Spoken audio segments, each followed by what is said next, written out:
And welcome to another episode of Greifenhorst, my medieval fantasy let's play, where, I intend to bring peace and safety to what remains of civilization, but that is still very far in the future. If you were watching our last episode, you know that we got to the point where we've reached the level of the underground base where we can start building out our storage. And storage is the name of the game. As you can see, things are kind of cramped where I'm at now. So we want to go ahead and continue that line of work and start hollowing out the chambers that will serve as our main storage location for this world. Just a reminder, I'm using the Storage Drawers mod in conjunction with Ars Nouveau, which they play well together. It's kind of a Reese's Buttercup situation, chocolate and peanut butter going great together. So I am looking forward to that, but in the meanwhile, I realize I have enough material to actually, build clocks and stuff, and most importantly, a calendar, because I am using Serene Seasons, and the seasons matter, so I'd like to know what the seasons are. Hold on. I need paper. I got 6, which isn't a lot. I need 8, and I don't have any sugar cane. However, this is modded Minecraft. We have options. A big paper stack. Tree bark will work. What else we got? Okay. Tree bark it is. That I can do. Easy peasy. Oops, over here.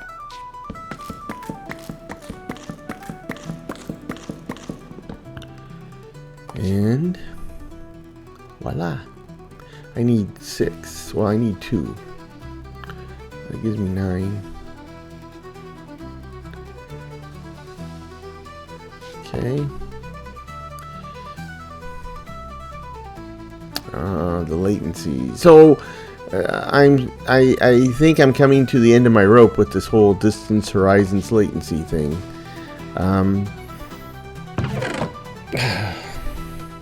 And if anything, I haven't made any changes. I mean, so see, it's taking it. Is it gonna? Come on. This is pretty bad. Make sure I get the recipe. Oh, there it is. Make sure I got the recipe correct. I have a calendar, finally. So I can put this stuff back. Okay, let's get this stuff straightened out. And 7 of 8.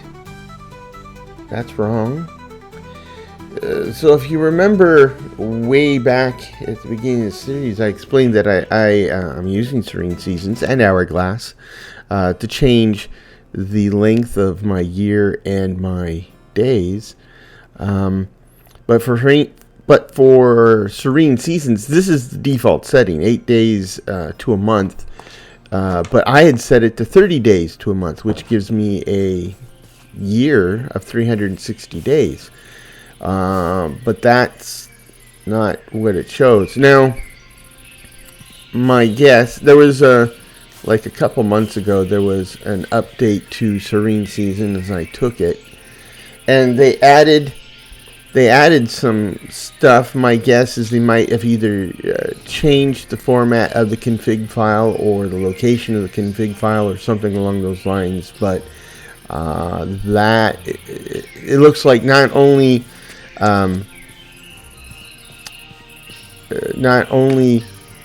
does it not take my settings, but it looks like it reset the year too, so it's going to be an even longer spring.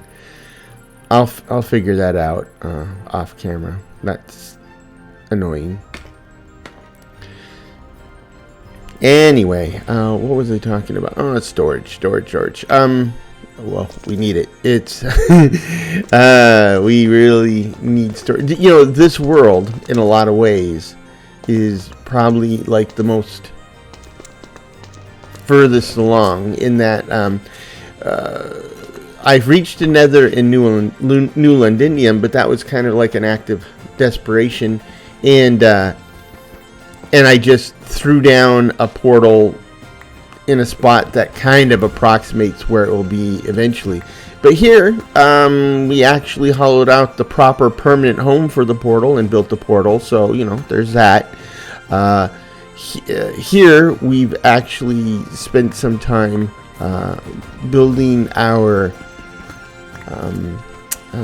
foothold in the Nether, properly. So there's that.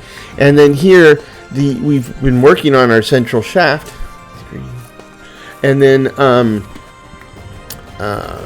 so, going up to the next level, which is storage, we're now hollowing out the beginnings of the permanent home for storage. So, of course, we still have an armored box to live in, as opposed to New Londinium, where we have this beautiful two-door style mansion. But yeah, this is it's all good. I mean, it all works out. Different stories, different focuses, different needs. But I am looking forward to having a proper place to put stuff. Just a reminder. Also, the way storage drawers works is 2, 3, 4, 5. The storage drawers builds a network, right? The network is comprised of controllers and then either drawers or trim pieces that connected the controllers, and using that system, you can build an incredibly large storage network full of drawers containing items that are spread across many blocks. And but here's the trick to all that. The storage drawers is designed to work in conjunction with other mods like Ars Nouveau, because that whole network, in logical game terms, is one storage inventory, right? One storage block. So the way this thing works is that Ars Nouveau has a mechanism where, using bookworms, you can connect them to a special stand and an inventory. And then when you access the stand, you can then access all the items in the connected inventory. And you can daisy chain inventories. Now, they have a solution for that in Ars Nouveau, which is they have special containers that help make this easier, so you can stack more stuff and daisy chain your inventories. But there is a certain limit. Yeah, I think it's 8 inventories you can daisy chain to a single pedestal, and then you gotta do another one. But you see, that's the beauty of using storage drawers, because storage drawers, you can build a network, a storage network that is far greater than 8 inventory blocks, and but only counts as 1. So you can build a full-fledged storage network that will hold every possible thing you could ever possibly want to hold or keep, and using but a single pedestal, we'll be able to access it in Ars Nouveau. So that is the plan. Pretty excited about that, because by choice, we have different solutions in the other Let's Plays, and in New Londinium, right, I don't have that. In New Londinium, I know there's a lot of different mod options out there that would get me something like that, but my thinking was that with New Londinium,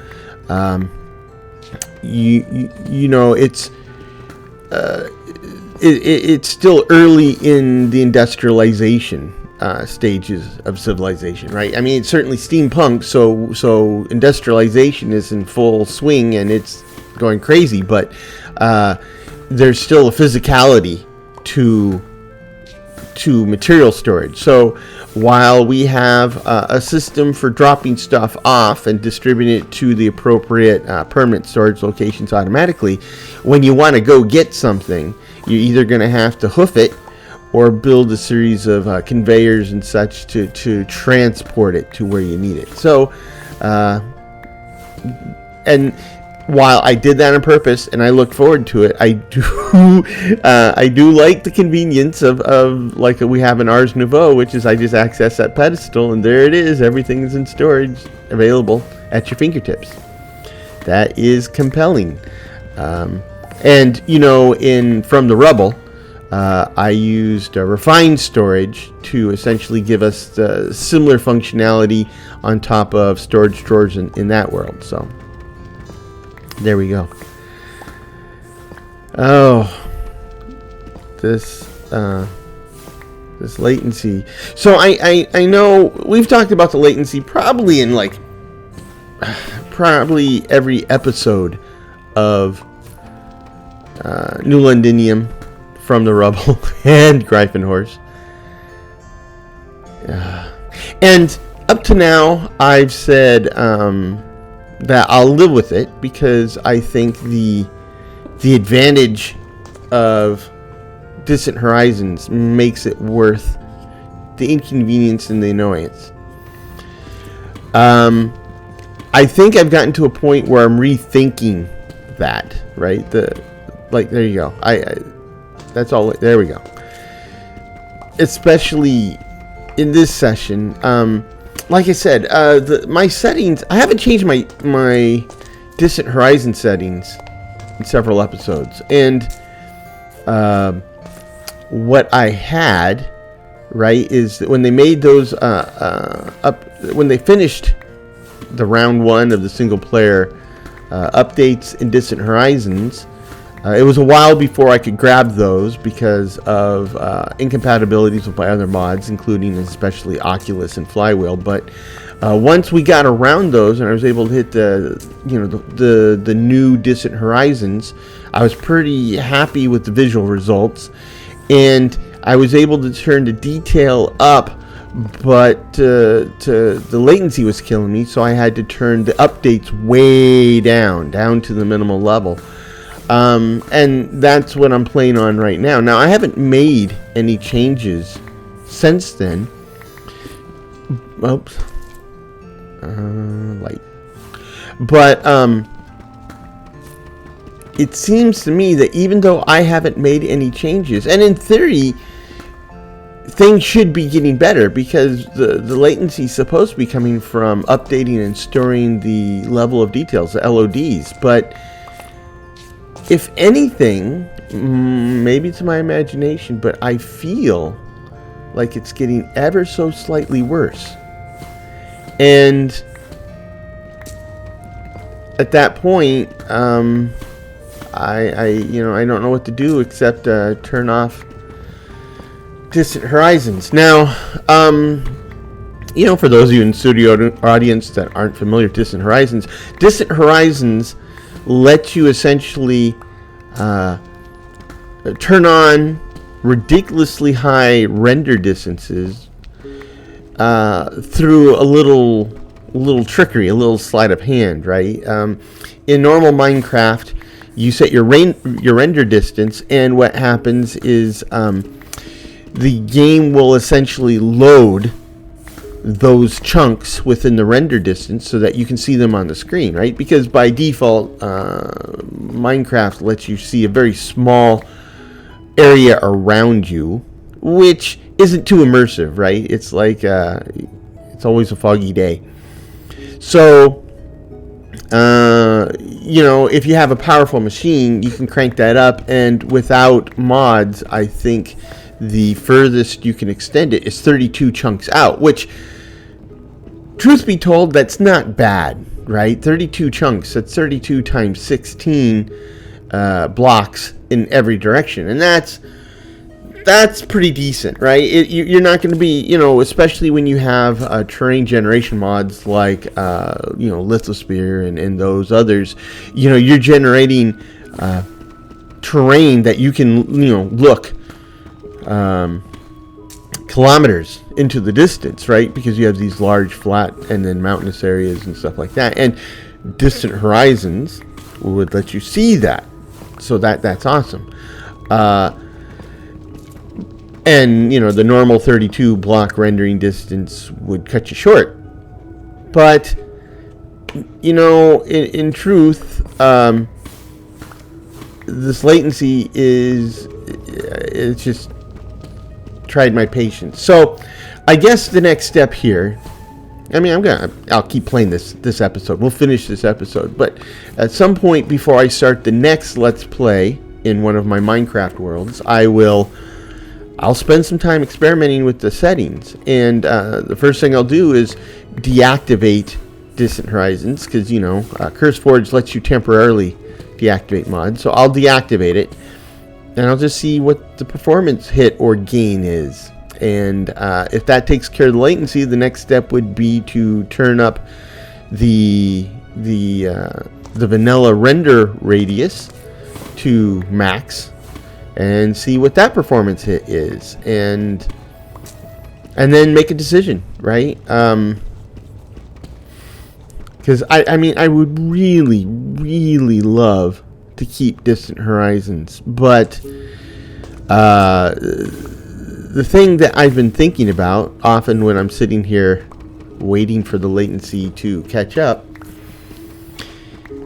is the math behind this, right? So if the latency kicks off and I wind up waiting 2, 3, 5, 10 seconds, then how many times does that happen in an episode? And in this case, it's dozens of times, right? So let's say 5 seconds times 5 dozen. That would be 75.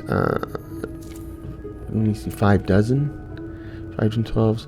So 5 seconds times 75 is a lot, right? Because that's like almost 6 minutes, 7 minutes. It's a lot per episode lost time. Then across multiple episodes, 6 minutes per episode, 10 episodes, that's an hour I lost. And these projects are big. They're big projects that are going to take, months or years of real time. So multiplying out that loss, it's a lot of wasted time. So I think that's what I'll do. And it hurts me to say it, but it's kind of funny that now that I've made the decision, I feel better. I'm looking forward to it. So, and that's not a position you want to be as a mod author. You don't want somebody to be looking forward to deactivating your mod, but oh well. I am looking forward to having proper storage, though. Yeah, I think New Londinium is in the worst shape storage-wise. Well, I take that back. It's not. It's probably in the best shape storage-wise. But the reason I say worst and best is that in terms of where stuff is actually stored right this second, it's in the worst shape. It's got the most weird stuff and the fewest number of chests, and everything's full and bulging, and it's hard to find stuff, and it's a mess. It's in the best position because the Manor House, which is going to be our temporary base of operations, it's structurally complete, except I need to add dormers. I need to remember to do that. But the storage network is in place in that thing. Now it's just a matter of, and tested. So now it's just a matter of making a bunch of storage drawers and then putting stuff away. But so that's how it's ahead of everyone else, is it's, what I'm doing now, I've already essentially done in New Londinium, and Now it's just a matter of making drawers and putting stuff away. We're still a ways away from that here. And of course, from the rubble, we're just not there. Not even close. But, yeah. It's exciting. You know, to those of you who have liked and subscribed to my channel and watch my videos, and especially those who watch on a regular basis and, you know, interact with me in comments and stuff, thank you. Thank you a lot. And where I was headed with this is your encouragement and your involvement has blown me away, quite frankly.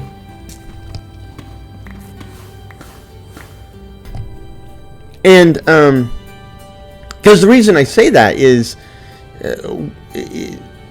which is kind of what reminded me about that, is when I talk about my Minecraft Let's Play series, I haven't really done all that much, right? I mean, we're talking about an hour per episode, and in most of these series, you're talking about between 10 and 20 hours of work, which isn't a lot, right? If you've played Minecraft, how many hours did it take you to build something? So I'm not very far into these worlds. I mean, actually, I'm surprisingly far when you look at what I've completed, but you know, there's not a whole lot here, and I knew that going in. I figured it would be, you know, 50 or more episodes before I had enough stuff in the worlds that it would start to attract people's attention and interest. And so while I don't have a tidal wave of interest in people watching these videos, we have far more people watching and getting involved than I anticipated at this point. And I can't tell you how truly grateful I am for that. That's a heap of awesome right there, right? And, you know, that's important for a channel like mine, a small channel, right? Because YouTube is an unforgiving mistress, right? YouTube, you could see it, right? If you go into the space for small channels and look at the chat boards and stuff, it's rough, right? People get really heavily discouraged, and because, you know, everybody thinks that they're going to be able to come and pull off some viral video, and sometimes they even actually do pull off some type of viral video, but then, you know, it's a flash in the pan, and then they're back to nobody knows who they are again, and that can be discouraging. But, you know, I'm old enough, wise enough, and technical enough to understand the numbers and the mechanics behind this stuff and how it works. So while it is discouraging, you can't help that. Human beings have emotion. You just watch any Star Trek episode and you get reminded of that. But you know, you can't avoid that emotional hit. But, you know, in my head, I can rationalize and understand what's going on, and that helps tone it down. But coming back to you guys getting involved, asking questions, liking what you're seeing, that lends an emotional uplift that I can't rationalize, right? That is far better than anything I could do myself. And so, thanks, really, truly, thanks, right? The reason I was able to get as far as I have in this, and that's important because the reason I'm far enough now that I'm able to have data behind my thinking, right? You know, they give you analytics, and I can look at the data and I can see, you know, where I made changes and what happened at those changes, and, you know, so the numbers are reinforcing everything else I just said. But the only reason I even got that far, because, you know, for a while you have no data, or the data is practically zero. The only reason I was able to get past all that was my friend Eric, right? And I lost him last fall, We all did. And he was a great guy. And one of the things that was great was his unconditional support and enthusiasm for the things that his friends do for his friends, right? And he really gave me the support and encouragement on this when I really needed those training wheels to stay on the bike long enough that I could see it for myself, right? And the encouragement he gave, you know, at first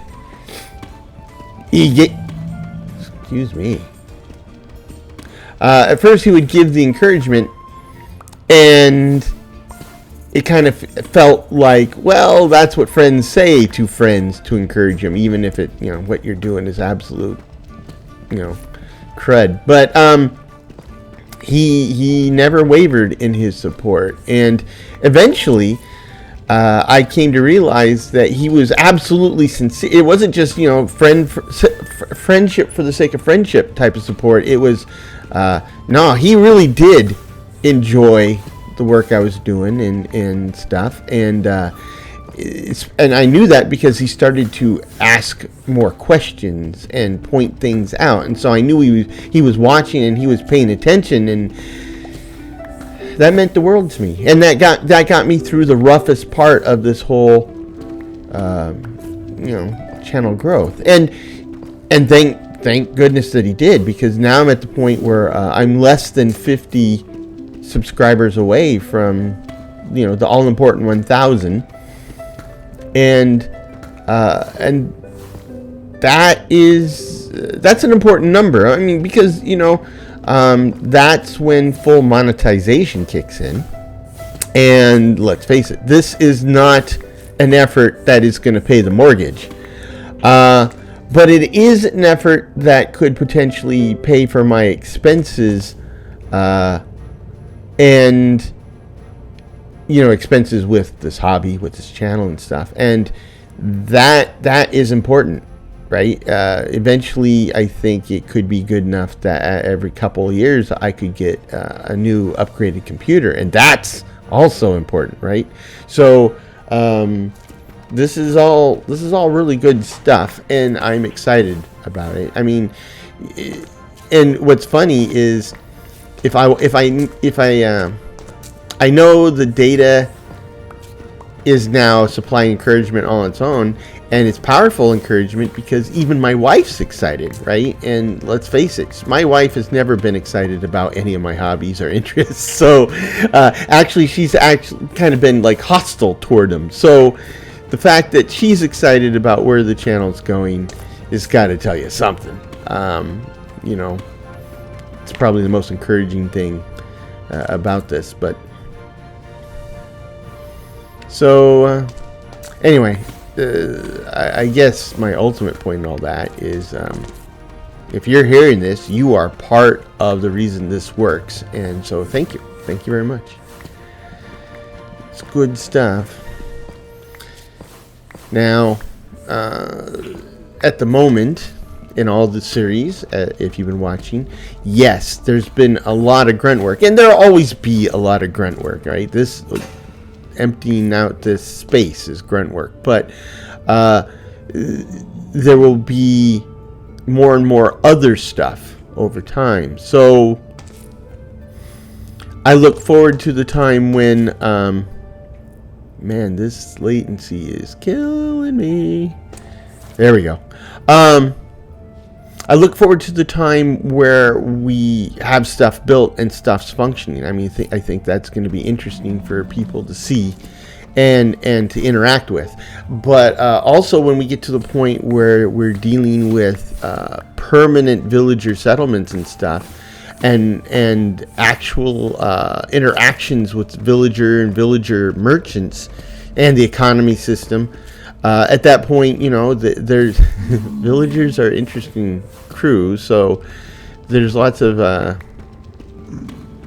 opportunities for narrative and storytelling there. Plus, I think what we'll do is we might open up NPC sponsorships too. So if you're a channel member, there will, for each series, as they become available, as we have permanent villagers as a part of our space, we might open them up to sponsorship where, channel members can go in and select a name for that villager, and that villager is essentially their person, their contribution to the game space, right?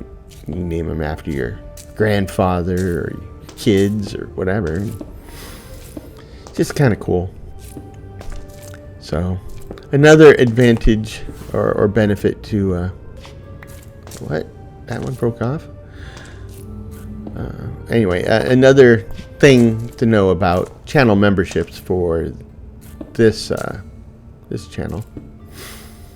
And for those of you who are channel members, thank you for being there and sticking with me. At the moment, my channel members are among the most diehard supporters I have, and I truly appreciate that. Have some great conversations in the Discord, so thank you for that too. I've even seen them pop up a little bit on my Facebook pages, so thank you for that too.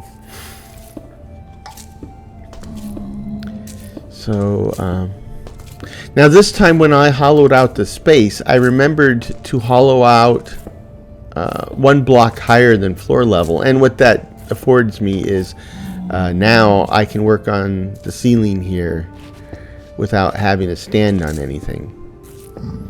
So there you go. This layer is this as I've shown you in previous episodes, right? The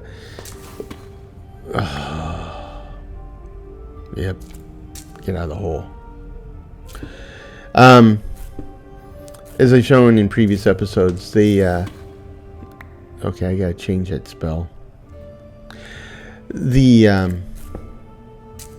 in between the levels, there is a layer of blocks that I usually use in my designs, and that layer is useful, right? It's not just filler. Well, at the moment I'm putting these blocks in, and these are kind of like filler, but having that layer, this is a layer that sits between the floor of the level above and the ceiling of this level, and that gives me a space that I can then use to run all sorts of stuff. So in the case of, like, say, storage, we can use trim pieces in there and run storage networks across open floor that would otherwise be invisible. Or we could use redstone circuits, right?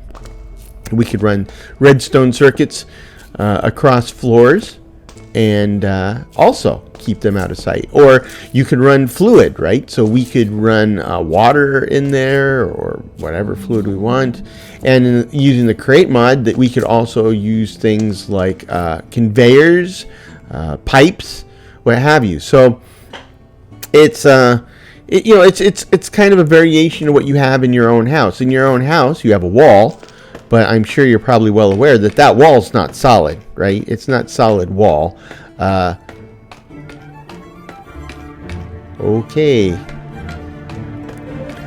So this is a mob apparently wearing a sophisticated backpack with the jukebox upgrade in it. Kind of a cool tune. I like that. And you can notice that it faded in and faded out. So that's us getting close and us getting far away. Interesting. But I don't remember what I was just talking about. But ooh. Come here, sir. Let me speak to you. Wait, I don't know if I have tomato seeds. I got all this other stuff. I'm gonna go out on a limb here and say maybe I don't have the tomato seeds. I do have some emeralds I just picked up. Whoa, whoa, come back. Whoa, slow down there, partner. Whoa. No, you know, you can't make a sale if you're running away from your customers, dude. Okay. Excuse me. This compost has turned into rich soil, so let's go ahead and hoe that puppy. Those puppies. Them. And gonna need some seeds. These crops, these wheat crops, have taken an incredibly long time to grow, but that's because we are using the Serene Seasons mod, and all the vanilla crops are covered by default, and latency. And what that means is crops are designated to have specific seasons that they're most applicable for, right? I believe wheat's like a summer and fall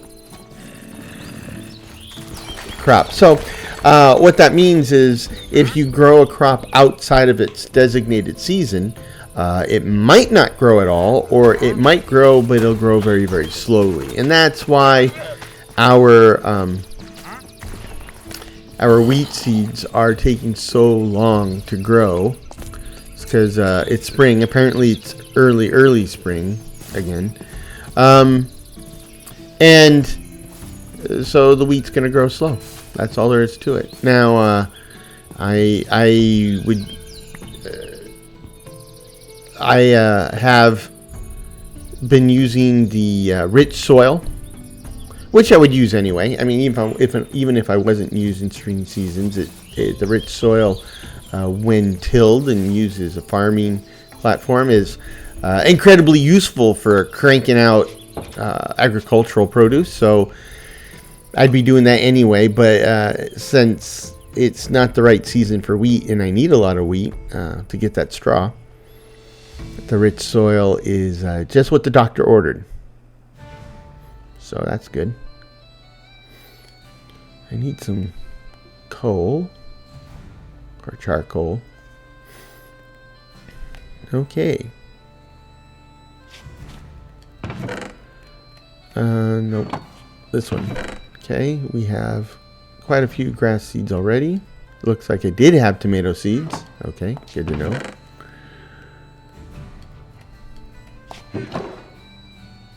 We can get rid of, not that, this stuff. It's all excess. And we will put the straw here. I'm collecting straw, bark, and bone meal for creating that rich soil. And let's drop off some of our goodies we've got fingers that we've found in our little travels here. That's a lot of diamonds. A lot of diamonds.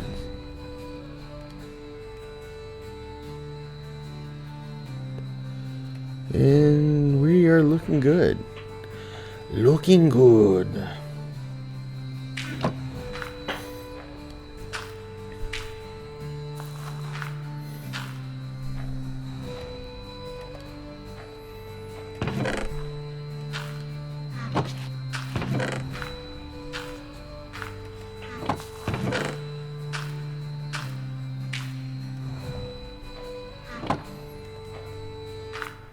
Okay. Go back and pick up where we left off.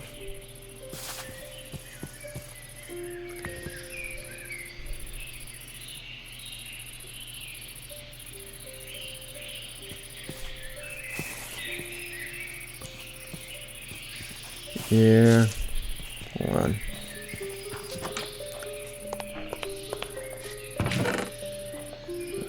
Get rid of that.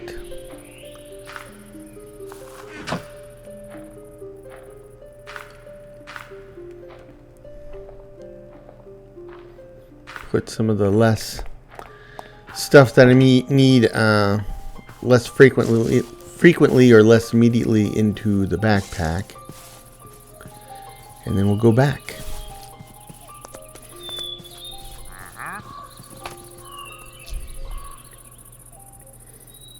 Oh, need to eat.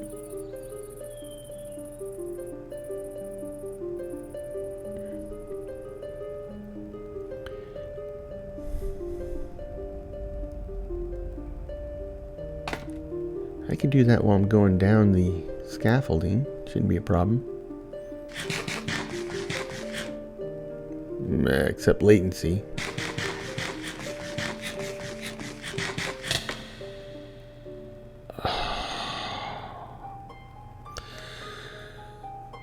How do you fall off a scaffolding that's in an enclosed tube?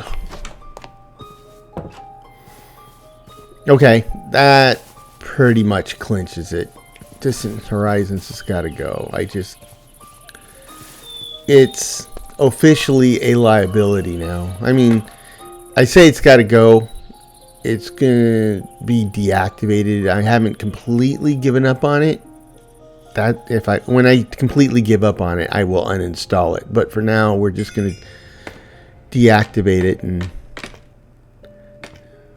how do I get my body in the middle of scaffolding? Oh, there we go.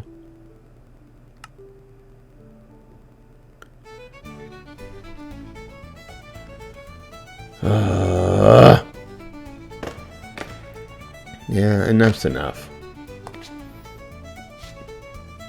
In fact, in this case, enough is more than enough.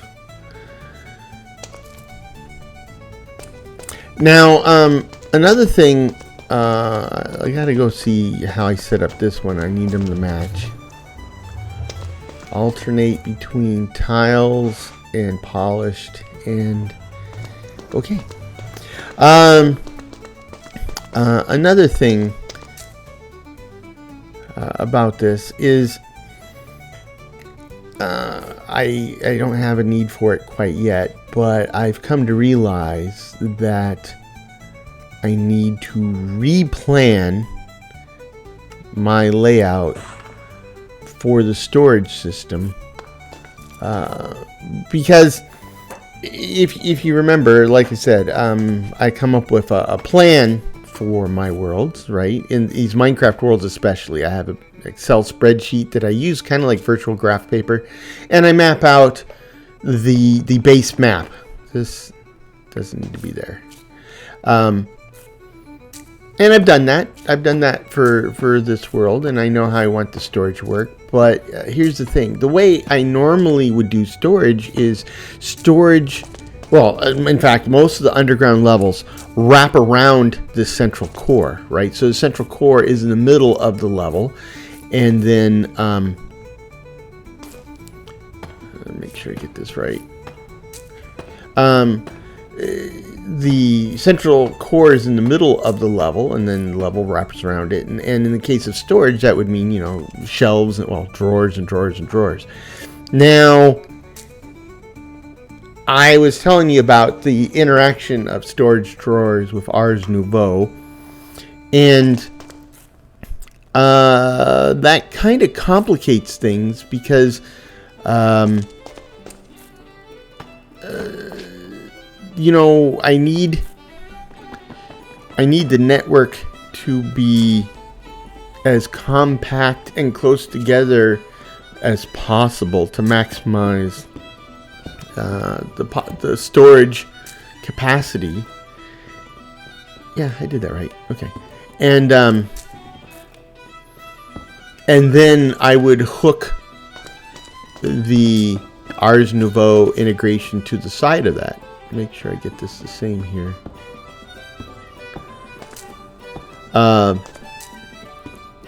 So it makes more sense that instead of having the storage wrap around the central core, where the central core essentially acts as a big hole in the middle of the storage system, then maybe what I should do is build the storage system as a compact and contiguous unit to the side of the central core, and then connect the Ars Nouveau stuff to it. right? And so that's kind of where I'm headed with this. This particular chamber, this first chamber off from the central core, would essentially contain that pedestal I was talking about, and then the storage would be located beyond it, right? And I don't have an example to show you right now because I've got it in my head, but I got to basically rework the entire Excel file. It's like 3, right? 1, 2, 3, and then the fourth is across, so that would be here. I need more blocks. Anyhow, so I have to rework it, and you know, I need to post those on the website somehow. I know I said that before. The way the release schedule has been working, I was pretty happy with it. At one point, I was fully caught up and had time to do other stuff. Like, you know, I completed the lists of mods for the 3 Minecraft series and such. So, you know, I was able to add those to the website. It seemed I had time for extra stuff like that. It doesn't, for whatever reason. I mean, we got a lot of stuff going on in the family and at work and stuff. So maybe that's what's soaking up what little free time I had left. Because I don't seem to have time for that extra stuff anymore. And it's got me thinking that maybe I need to change my release schedule. Because basically, I'm releasing a video every 2.5 days. And maybe I need to just push it out a little bit to like every 3 days. I really don't want to, though.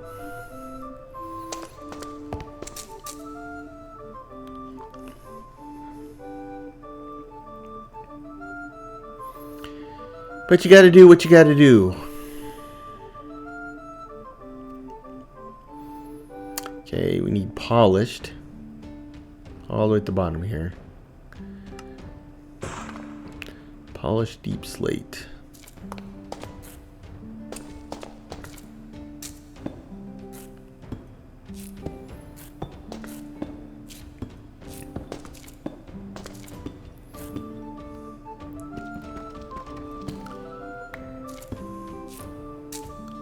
Nice.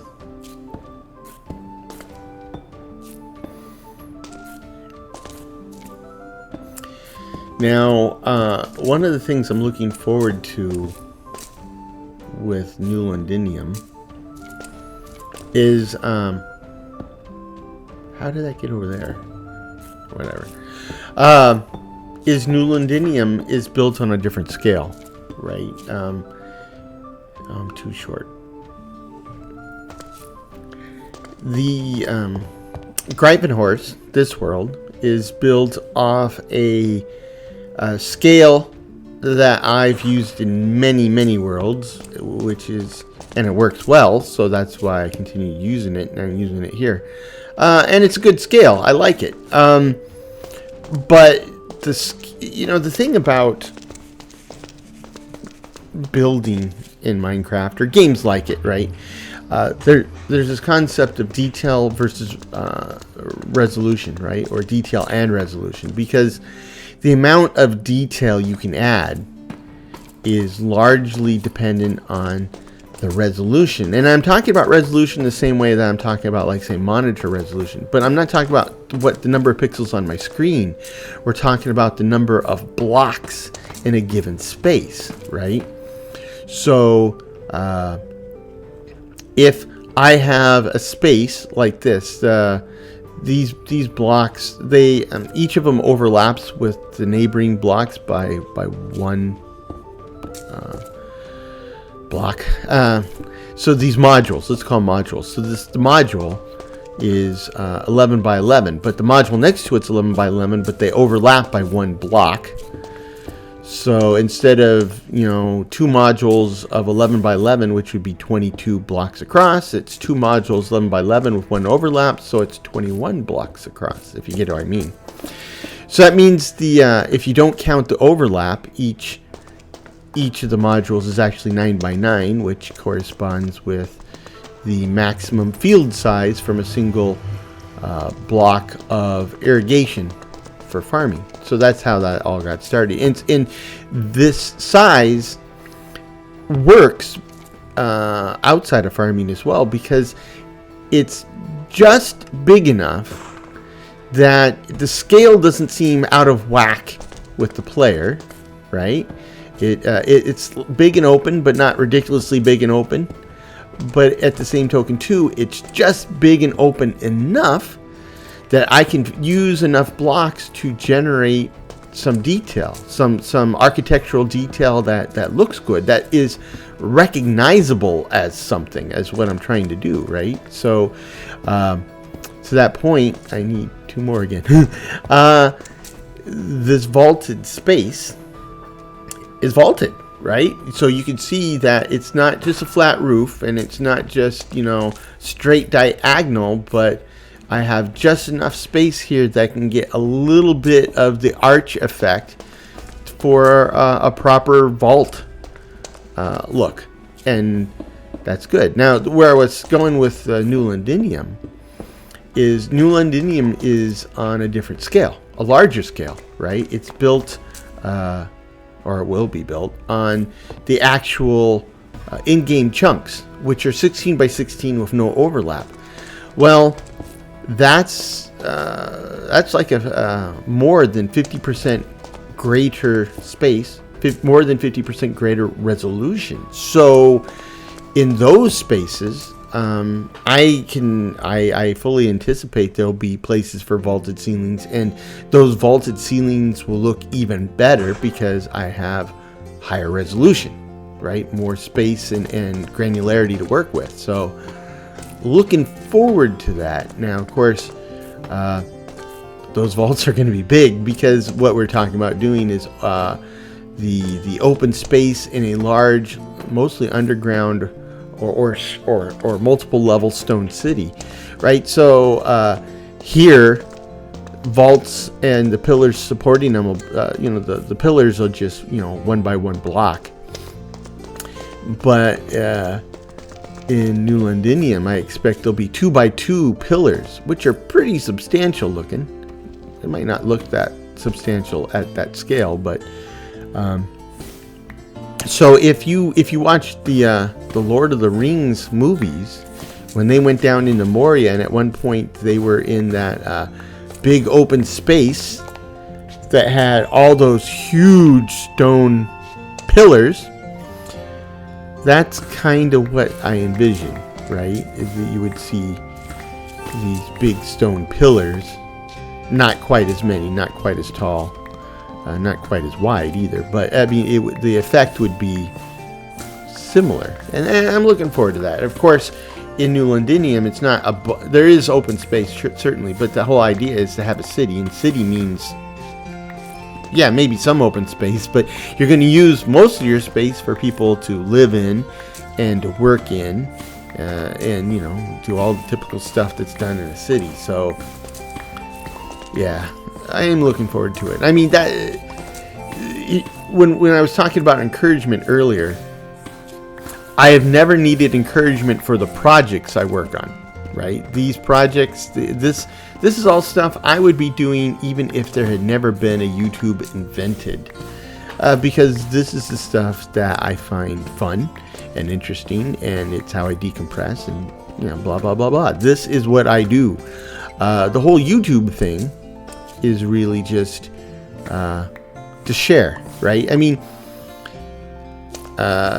artists don't make art just, well, I take that back. There might be artists who create stuff just for the sake of creating it, and they never intend to share it. But the vast majority of artists want to express themselves, but they want somebody to express themselves to, right? They want an audience. That's the whole point.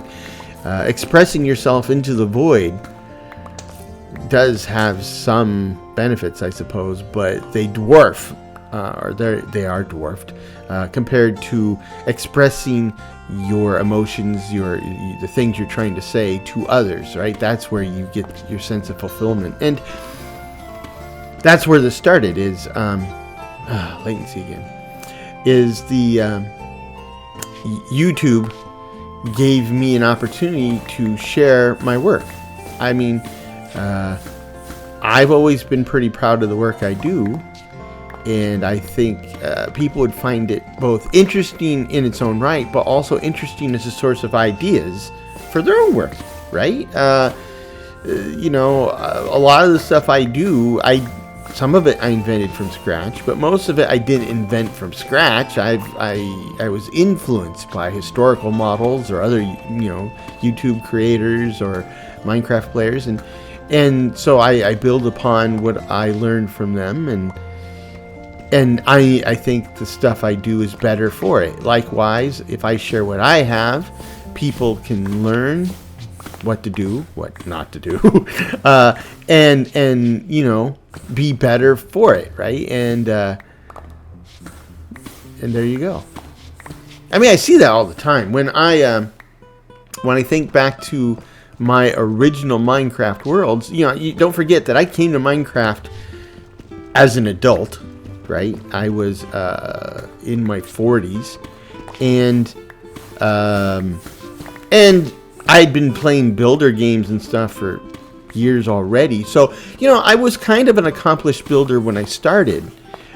But, of course, it was vanilla Minecraft, which limited some of my options. And I was still new to it. And so the stuff I built back then, though I thought it incredibly sophisticated at the time, I look back now and I cringe because it was pretty basic. But I've grown a great deal since then, and in fact, I continue to grow. So there'll be a time in the future, like 2 or 3 or 4 years in the future, I'll look back at what I'm building right now and go, man, that's kind of cringy. But it was a step in my growth. It was a step in my progression. So. Because, the thing about growth is when you stop growing, you start dying. I mean, your body won't last forever no matter what. But living is a state of mind. And I think a key element of that, a key element of staying young, is constantly be learning and growing, trying new things. And Hold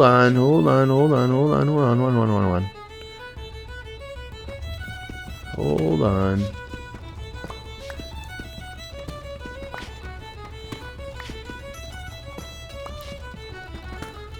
That's not supposed to be there.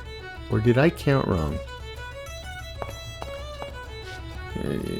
2, 3, 4, 5, 6, 7, 8, 9. No, that's right. So that doesn't go there. Okay. Anyway, when you stop growing, when you stop learning, when you turn off, well, like I said, your body's not going to last forever. It's going to go in decline anyway. But now you just put the decline on fast forward, right? And you can see that, right? You could be one of those old people that says, well, that's for the young, or act your age or whatever. And then, those are the types of people that get old and then they go someplace waiting to die. And there's so much to do. I don't want to be one of those guys. I got things to see, people to do, or is it the other way around? I got things to do and people to see. But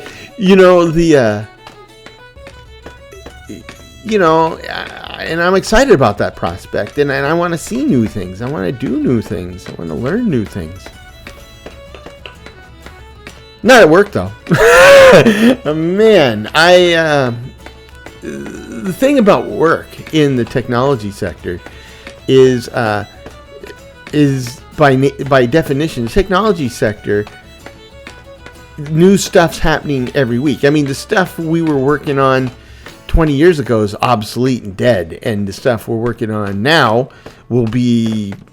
I got unwelcome company. the stuff I'm working on now will be obsolete in 10 years or so. So you're constantly having to learn new systems and new technologies and what to do with them and yada, yada, yada. Okay, let's fire photons at this guy.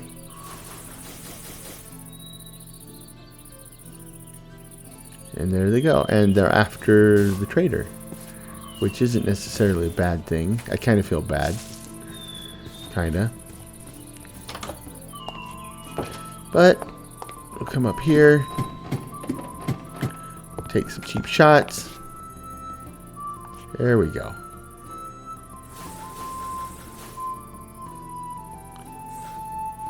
Did I hit him? Yeah, I got their attention. Hi, boys. Welcome to the castle. Well, armored box. Excellent. Catch.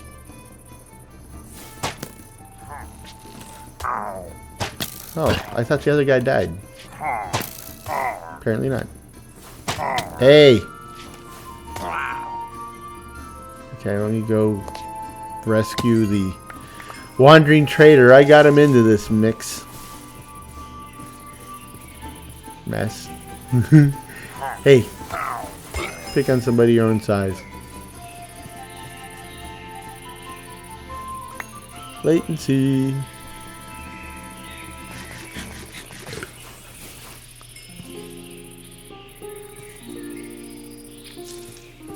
Okay. Hey, pal, you okay? Okay, here's press on. I understand you might be holding a grudge.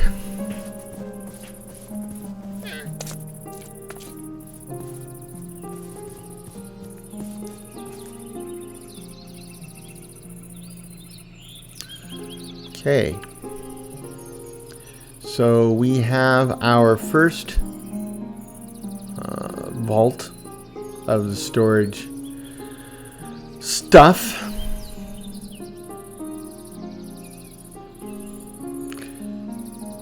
So I think the next step would be to go in and set up that pedestal. I am for all my Minecraft Let's Plays, each of them occurs in a survival world, but for each of them I have a creative world that is uses the same seed. And it's in that creative world that I run experiments. And in the creative world for this world, I'm going to need to make a bunch more upgrades because I don't have enough space in the drawer to hold all my deep slate. It's not a bad problem. But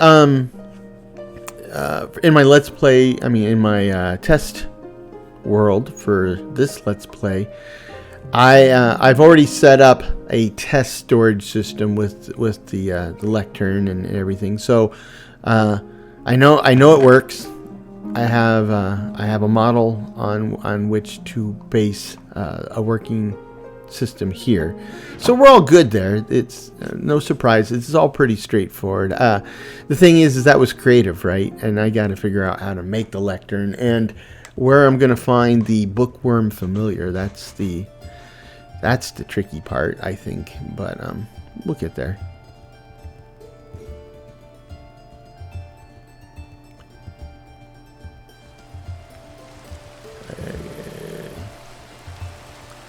Anytime now.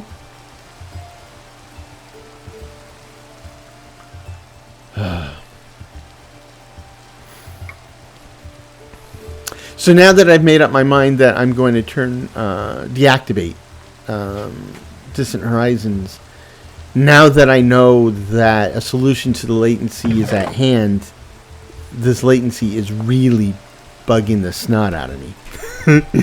Before I was willing to put up with it, and it's like, yeah, well, it's a price you pay. But now I'm like, Urgh!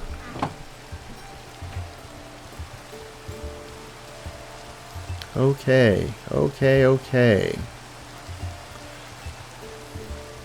There we go. It is painful. And maybe the system, maybe my system knows. I mean, I'm talking into it. It's hearing me. Maybe it knows that punitive action is on the way.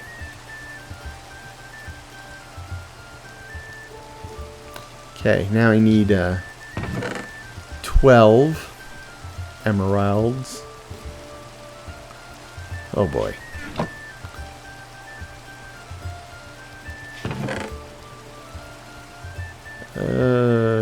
Okay, I don't normally do that, but I'll do that.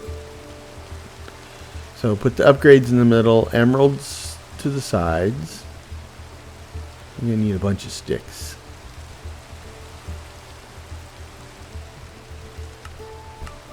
And that's a bunch of sticks.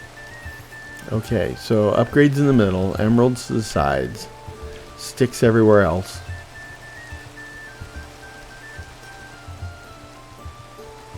And that'll do it. Okay.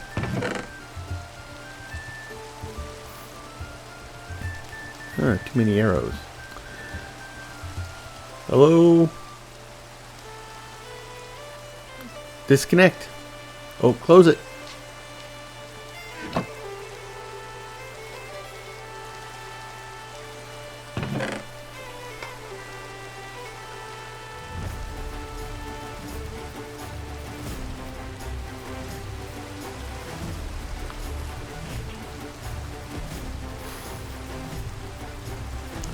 Like I said, it knows something's up. It's getting worse. I swear it's getting worse. I mean, you're watching this stuff. You tell me, is it not getting worse?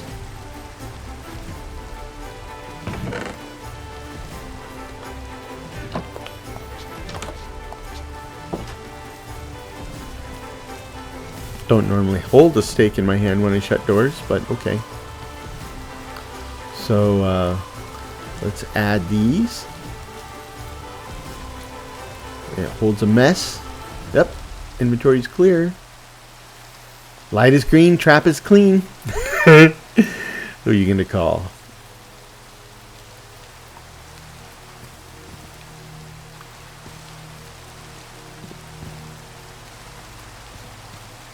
Okay, we grab some wood. Logs, specifically. And now we'll go ahead and replant this. Plant it, not shoot it. There we go. And then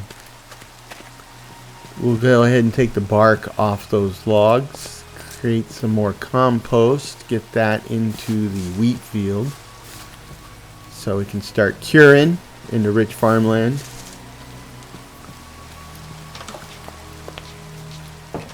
Is it time? Nope.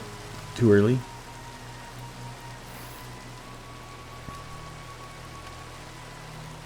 Where'd the logs go?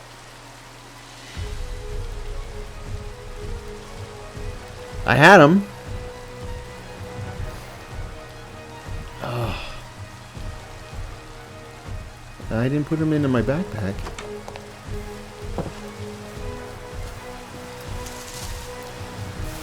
Okay. Again, oh, now what?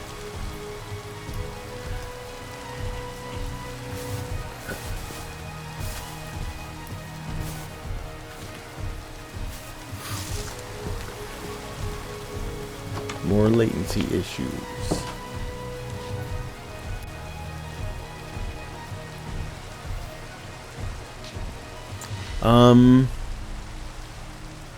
I need another axe. This axe is gonna die before I get to the end.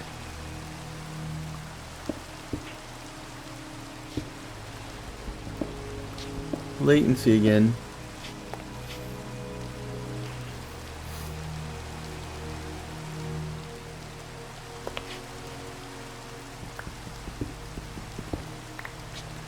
Okay, let's make this axe.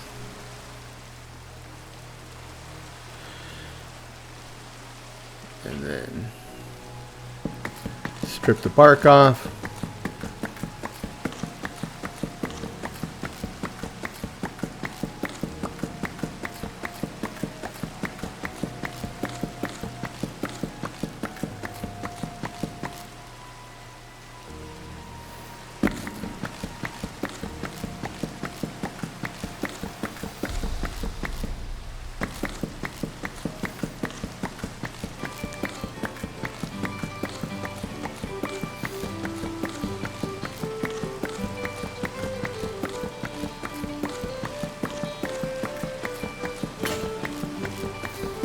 That's why I needed the second axe.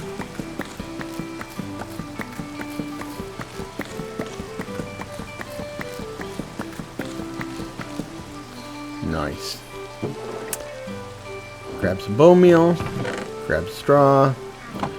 I need dirt, apparently.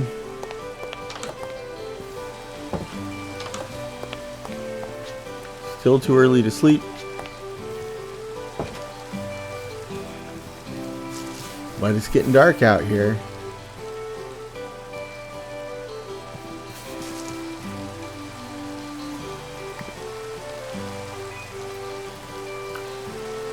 Okay, let's set this up. Split these, split these, split these. Put the dirt back at least.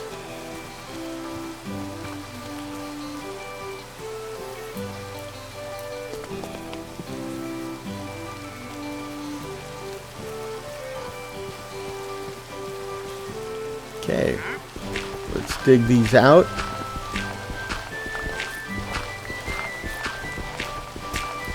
Oh, latency again.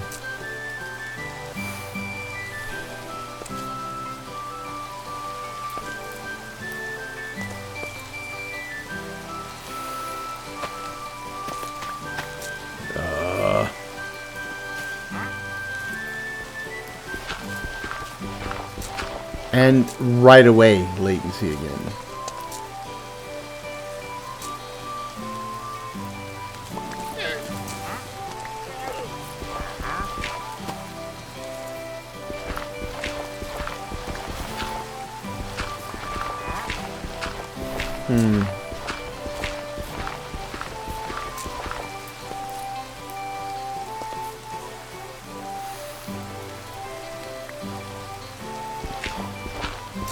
It's like it's trying to drive the point home, right? It's like, yeah, I know this annoys you, so I'm just going to annoy you while I still have the opportunity to annoy you.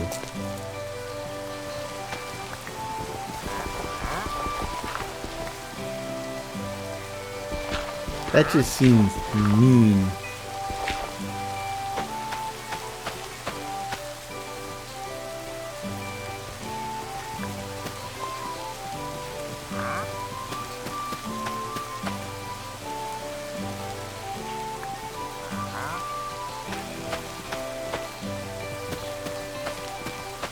I'll plant where we can.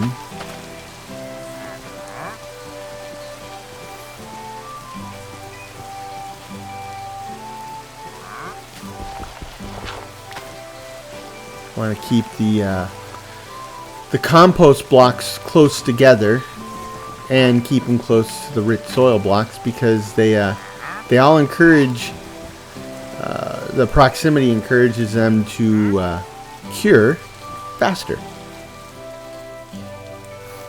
There we go. Next day.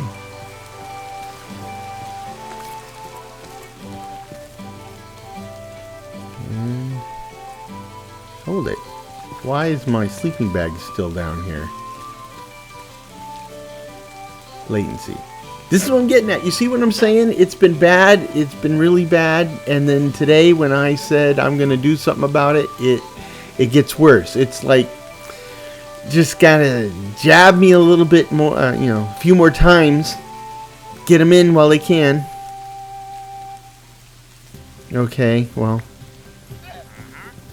Now I'm starting to think I'll just delete Distant Horizons.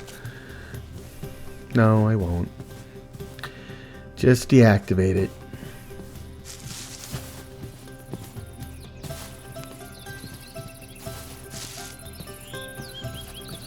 So I think that's pretty much enough for today.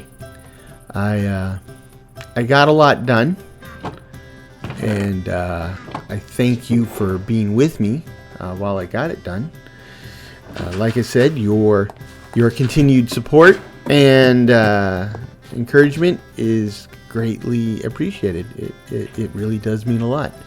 So I hope you come back next time and see where we go from there. In the meanwhile, I hope this finds you and yours in good health, good spirits, and perhaps a touch of good fortune. Cheers.